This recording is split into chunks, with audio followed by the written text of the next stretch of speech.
demandant aux non-originaires d'occuper des postes clés, aux non-originaires de vivre en paix dans une province qui n'est pas les leurs. Qu'est-ce qui fait que les non-originaires au Congo central quittent leur province pour venir massivement s'implanter au Congo central? Un instant, je réponds à la question. Vous savez que un instant, c'est le fait que dans d'autres provinces telles que l'Équateur et les Bandundu, etc., il n'y a pas d'infrastructure, il n'y a pas d'emploi, il n'y a rien là-bas. Alors tout le monde quitte l'arrière-pays. Donc toute la richesse du pays, c'est au Bas-Congo. Ce n'est pas ce que j'ai dit. Ce n'est pas ce que j'ai dit. Il y a d'ailleurs beaucoup de richesses en Équateur. Nous nous demandons pourquoi les Équatoriens ne veulent-ils pas exploiter les richesses qu'il y a chez eux, par exemple, il faut les chasser. Pour se prendre en charge.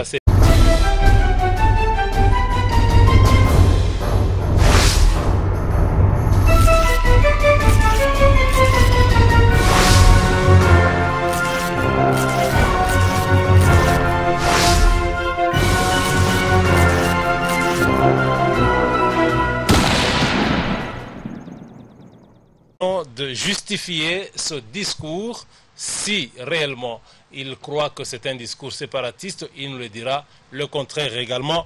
Mais bien avant cela, nous allons devoir annoncer encore une fois, comme ce que disait madame tout à l'heure, Pati Lendo, il est habitué de cette chaîne, il va devoir donner son analyse par rapport au dialogue qui est tant souhaité à ce jour. Est-ce une médiation internationale? Est-elle souhaitée, oui ou non? Monsieur Nzinga Nkembo, bonsoir. Bonsoir, monsieur le journaliste. Dites-nous, vous êtes de Bundu Dia Mayala. Quelle différence existentielle entre Bundu Dia Mayala et Bundu Dia Congo? Parce que nous voyons le même leader partout. Merci. Avant de répondre à votre question, j'aimerais d'abord vous saluer personnellement et saluer aussi tous ceux qui nous suivent à la télévision. Merci. Et j'aimerais le faire en Kikongo. Nous disons Yenge Kieno et vous devez répondre Yenge. C'est-à-dire? Ça signifie que la paix soit sur vous et vous allez répondre qu'elle soit sur vous aussi.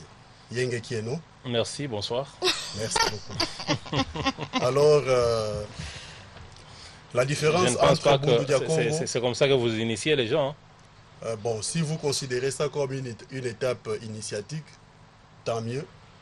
Il y a toujours un début pour une chose.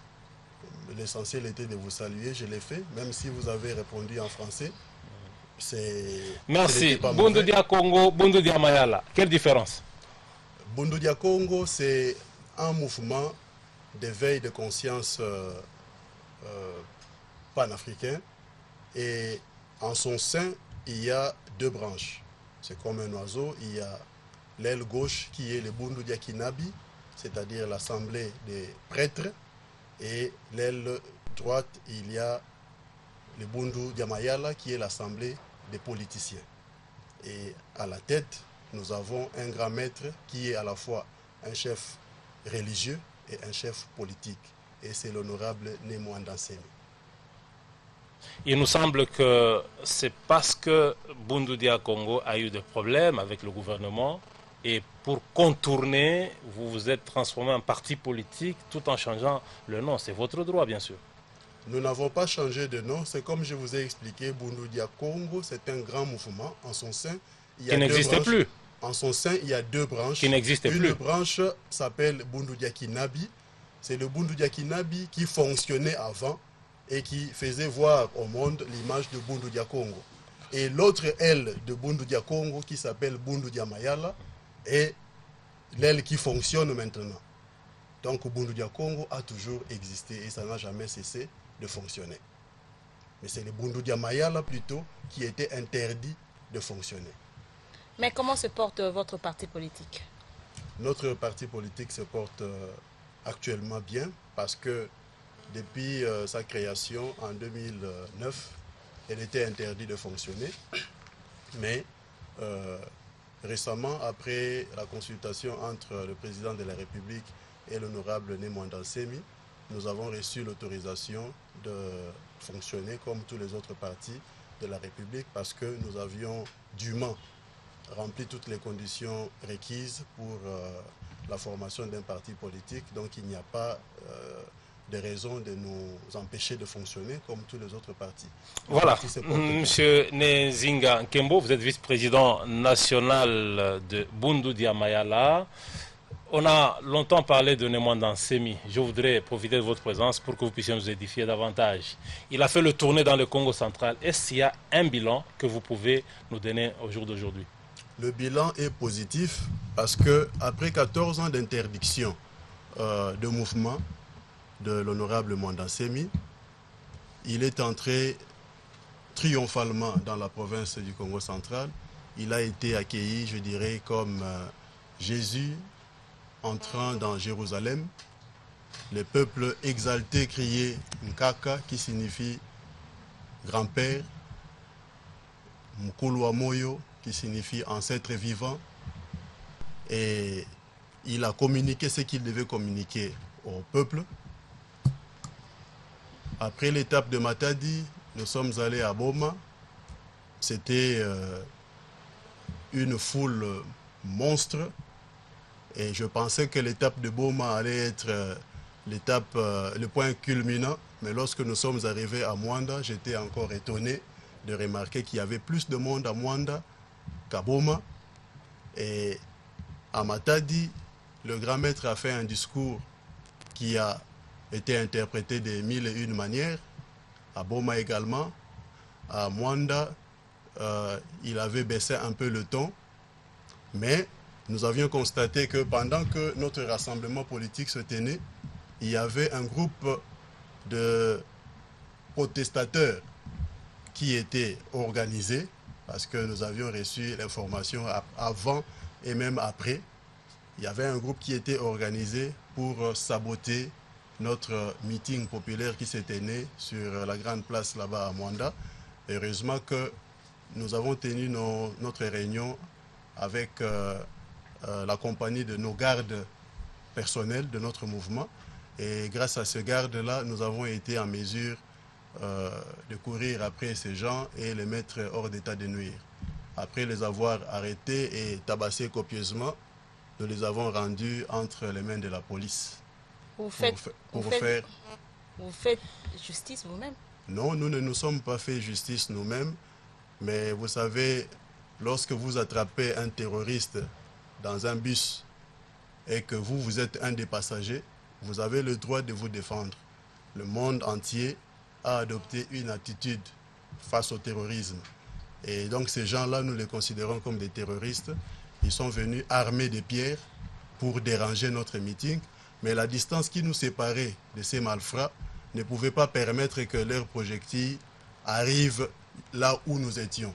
Donc quand ils ont jeté quelques 2 ou 3 pierres comme ça, ces pierres ont atterri dans la foule. Et c'est la foule qui s'est énervée et commencé à chercher à mettre la main sur ces personnes.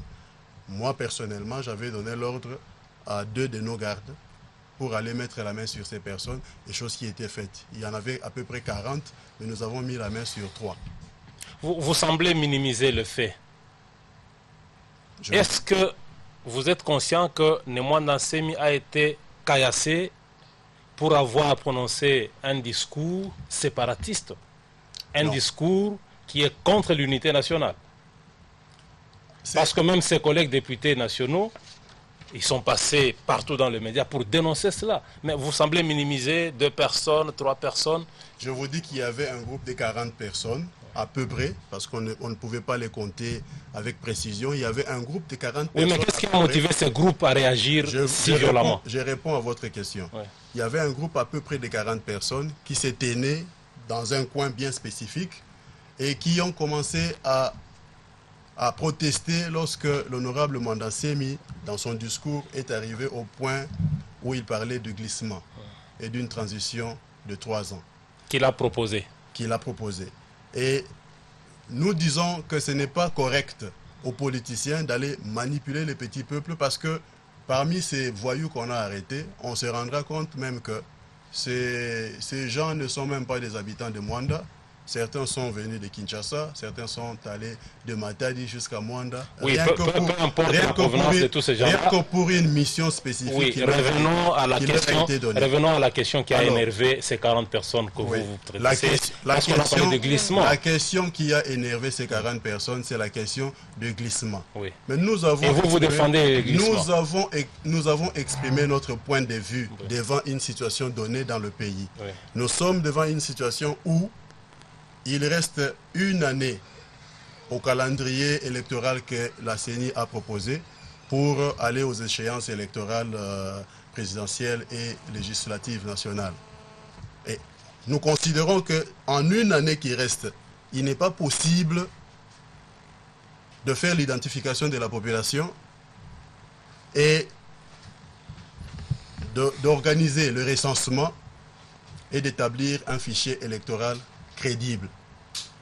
Et déjà, pendant que ce processus électoral est en cours, il y a une marginalisation constatée de nouveaux majeurs. Ces gens qui n'avaient pas encore atteint l'âge de 18 ans en 2011 et qui ont 18 ans et plus aujourd'hui ne sont pas sur le fichier électoral. Or, ne pas tenir compte de ces nouveaux majeurs, c'est aussi une violation de la Constitution. Parce que le droit de voter, c'est un droit constitutionnel reconnu à tout citoyen.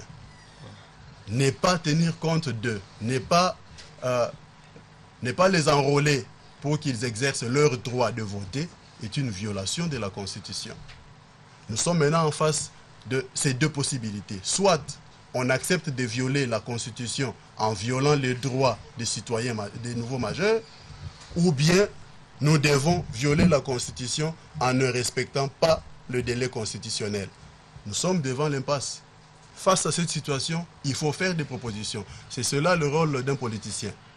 Quand il y a une crise dans le pays, il faut proposer une solution. Oui, donc il a voulu, et l'honorable vous acceptez de violer la Constitution en accordant encore d'autres années à Joseph Kabila. L'honorable Mwandansemi n'a fait que proposer une solution qui est juste 3 ans de transition.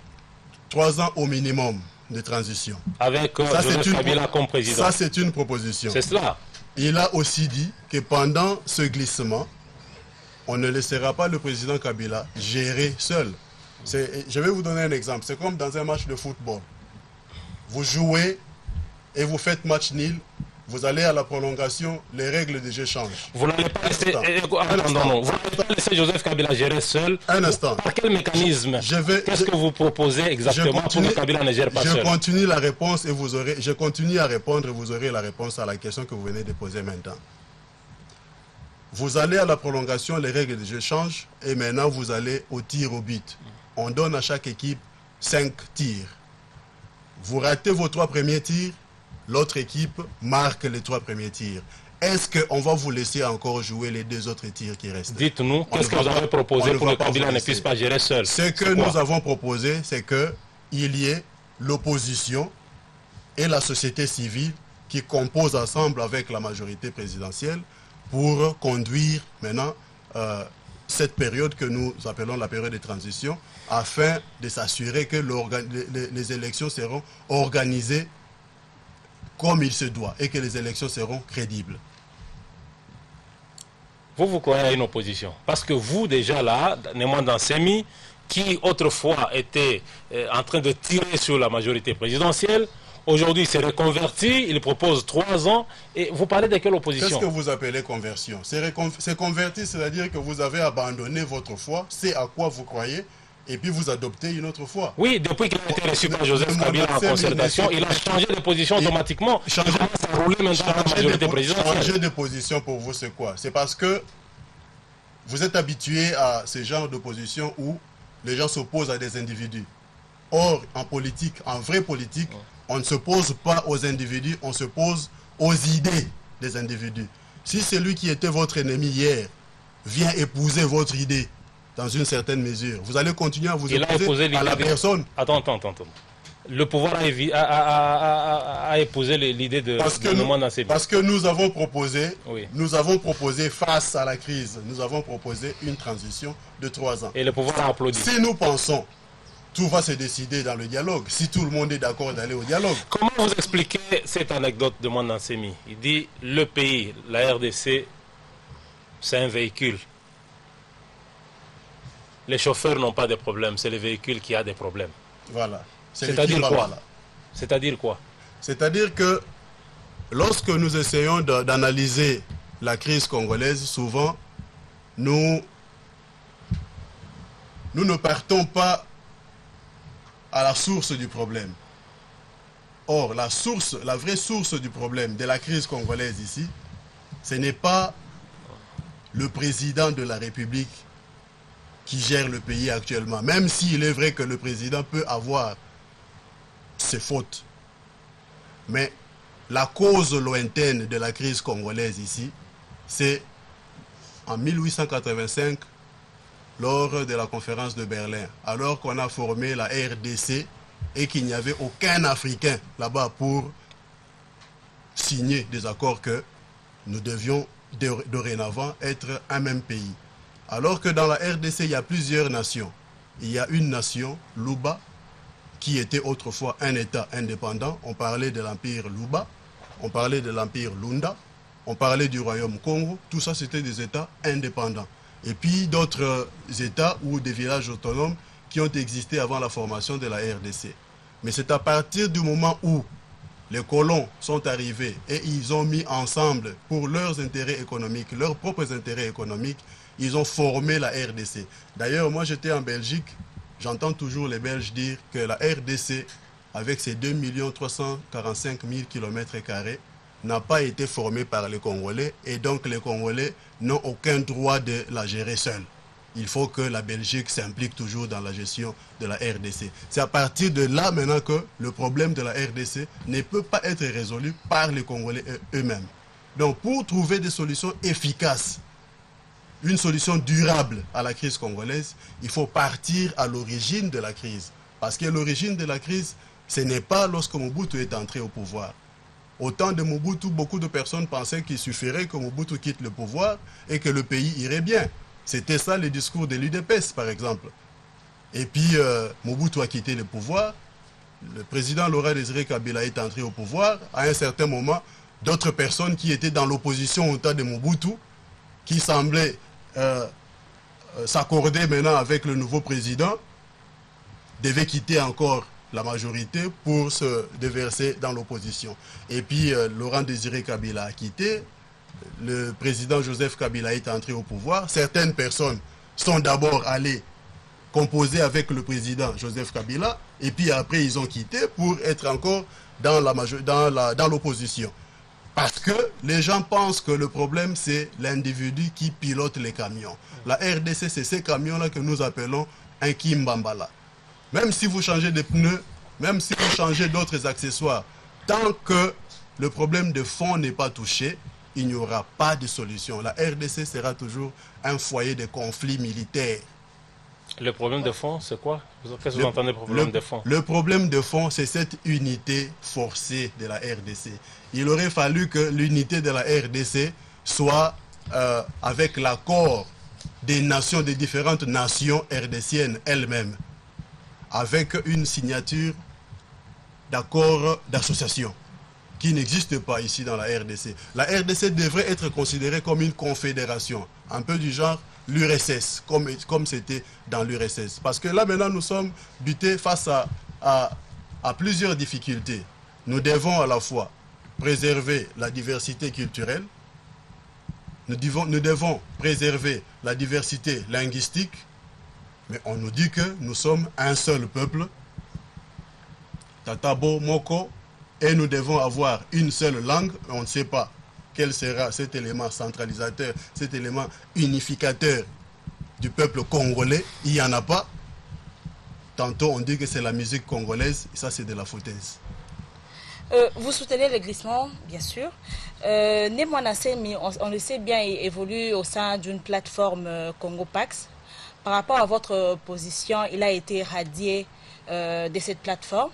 Quelle relation entretenez-vous avec la présidente Thérèse? Moi, personnellement, je n'ai jamais été membre de Congo Pax et je n'ai aucune relation avec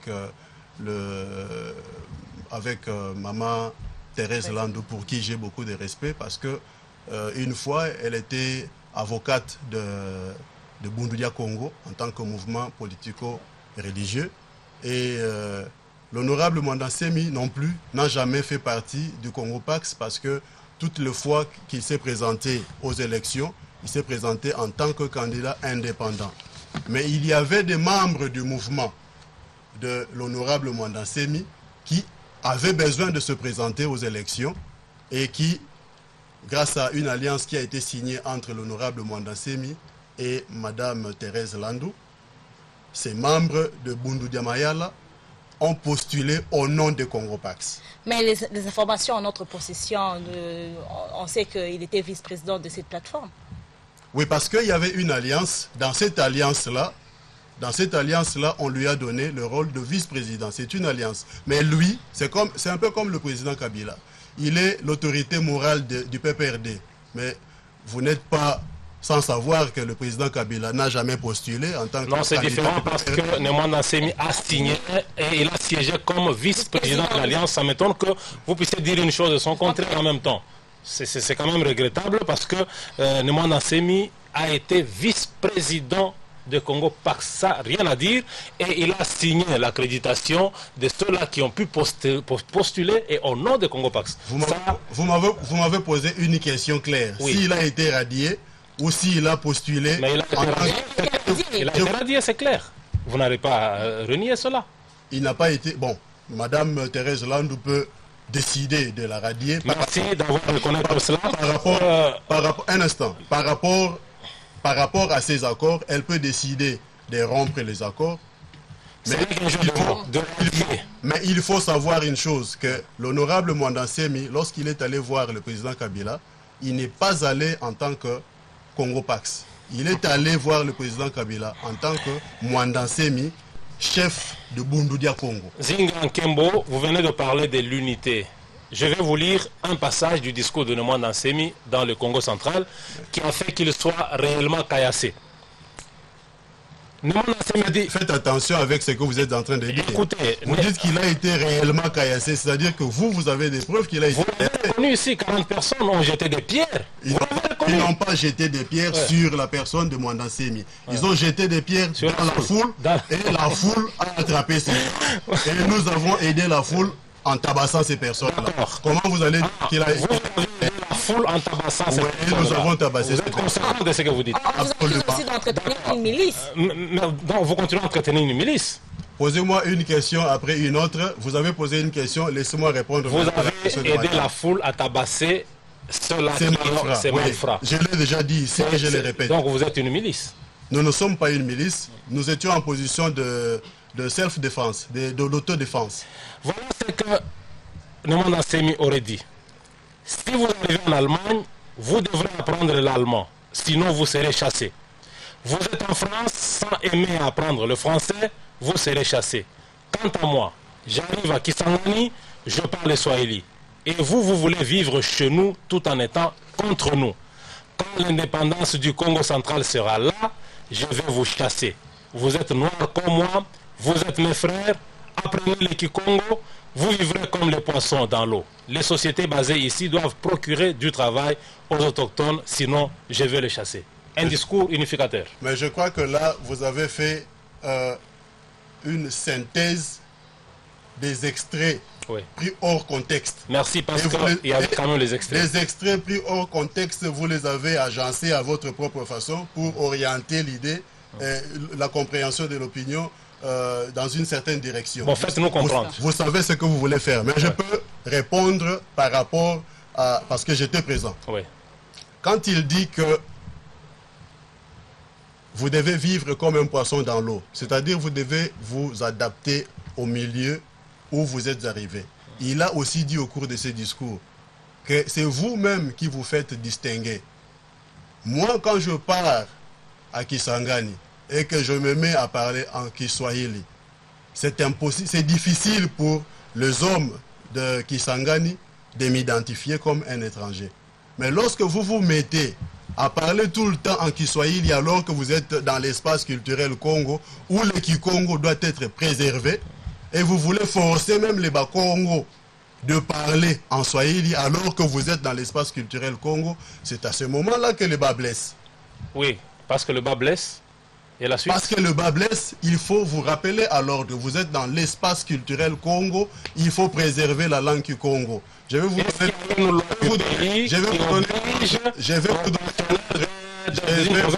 la langue du milieu. Il y a une loi. Je vous ai ramené ici au début, à l'histoire de la formation de la RDC. Nous, le peuple Congo, nous sommes face à un danger de génocide. Le génocide ne se commet pas seulement par le meurtre physique de la personne physique. Le génocide peut se commettre aussi lorsque vous commencez à détruire la culture de tout un peuple, sa langue et ses us et coutumes. Tout ça, ce sont des crimes, des génocides. Notre terre est en train d'être bradée par des gens venus de plus de 2000 km parce que, au nom de l'unité de la RDC, ceux qui sont au pouvoir s'arrangent pour avoir tous les postes de commandement dans des entreprises para-étatiques. Et une fois que la tête est remplacée, cette tête s'arrange pour limoger tous les autres. Je vais donner un exemple que l'honorable Mandansé me donne souvent.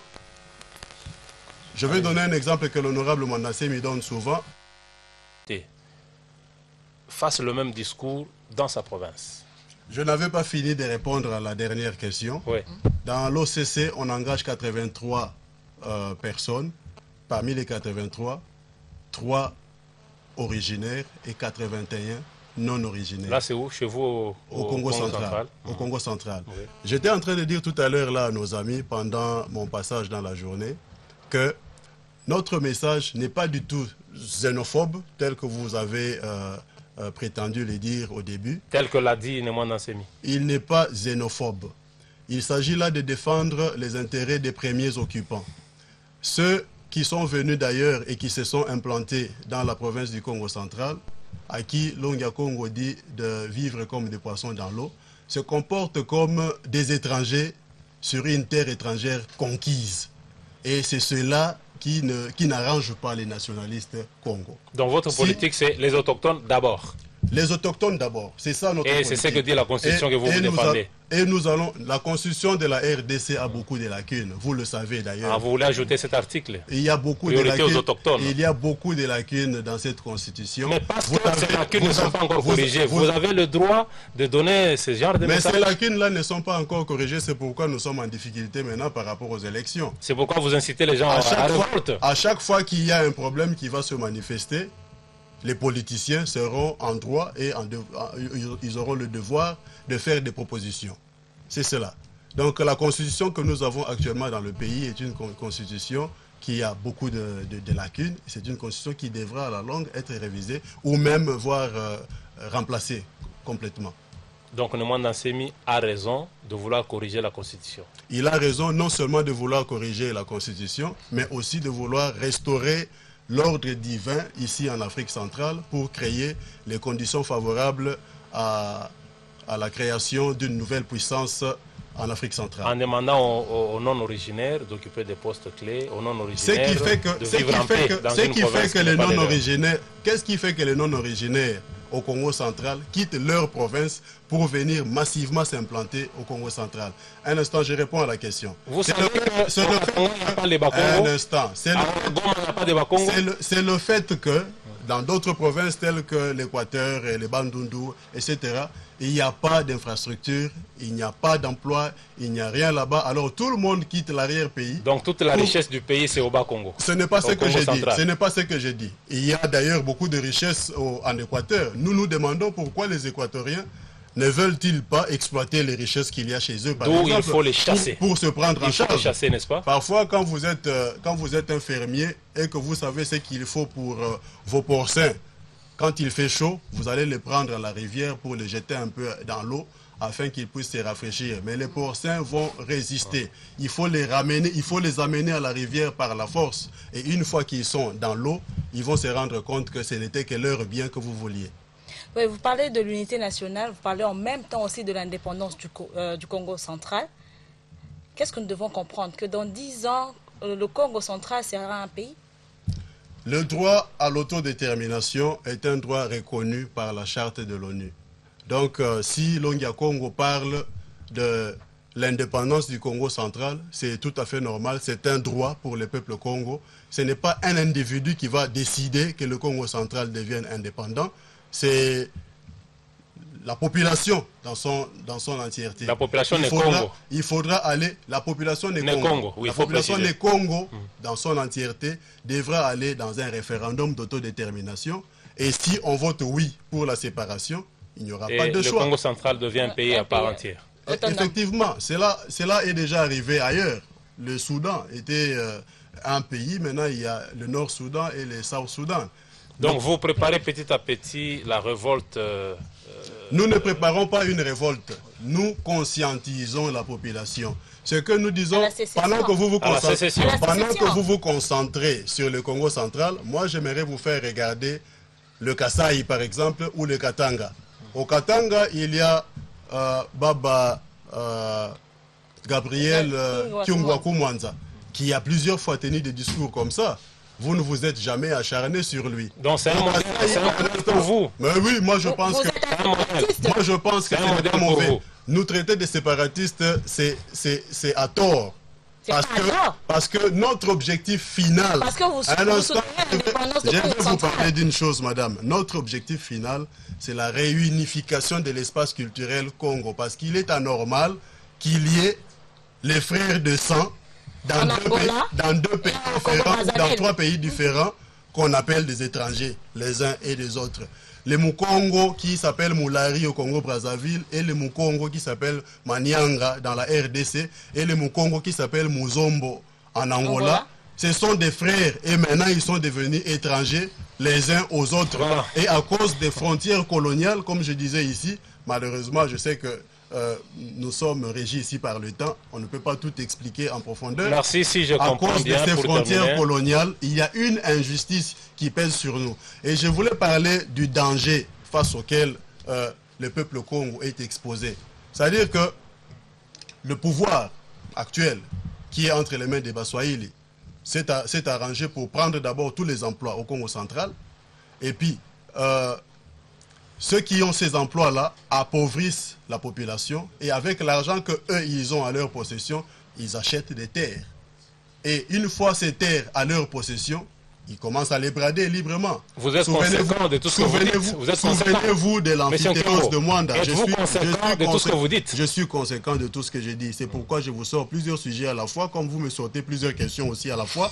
Comme ça, on se met les uns et les autres devant un fait accompli. Donc, je vous sors tout ça. Il y a le président de l'UDPS en 2011, lorsqu'il devait battre campagne, il est allé en France pour chercher de l'argent pour sa campagne. Il a promis de donner l'île de Mateba, qui n'est pas une île kassaïenne. Il a promis de donner cette île-là aux Français si jamais il devenait président de la République. Vous comprenez, avec cette unité, il y a des peuples qui sont exposés au danger. C'est pourquoi nous ne prenons pas la territoriale des non-originaires. Nous voulons que chaque peuple gère chez lui. Les Bakongo doivent gérer au Congo central. Et les originaires, non-originaires séparatistes. Non, nous ne disons pas que nous allons chasser tous les Balouba. Nous ne disons pas que nous allons chasser tous les Baswahili. Nous allons chasser les colons. Parce que les colons noirs, il y en a en RDC. Il y a des colons qui ont hérité du pouvoir colonial de la Belgique et qui continuent à l'exercer jusqu'aujourd'hui. Voilà. Donc, c'est les colons noirs qu'il faut faire partir. Merci. C'est le message de Zinga, vice-président national de Bundu Diamayala. En tout cas, nous allons vous recevoir dans d'autres émissions pour entrer en profondeur sur cette question que vous défendez avec énergie. Et nous avons compris que Joseph Kabila ne peut pas compter sur vous parce que vous préparez déjà le pays qui s'appellerait Congo central. Voilà pourquoi je vous posais même la question. Vous avez dit que Longia Congo a fait un discours sécessionniste, mais en même temps, vous l'accusez d'avoir été corrompu par le président Kabila. La question pour vous est... Malheureusement, nous, on ne nous pose pas de questions. Pour ceux qui vont suivre, peut-être... Est-ce qu'il peut à la fois, le président de la République, alors qu'il est le symbole de l'unité nationale, est-ce qu'il peut vouloir conserver cette unité et corrompre quelqu'un qui est séparatiste? La corruption vient de vous. Mesdames et messieurs, c'est la fin donc de cette tranche des Heures de News. Ce n'était que la première partie. Toutes nos excuses à vous, nos téléspectateurs qui attendaient bien sûr suivre Maître Pati Lendo dans ses analyses scientifiques. Vous avez compris que le dossier Bundu Dia Congo, Bundu Dia Mayala, Nemona Semi, ça vous a pris tout le temps que ça a pris. Eh bien,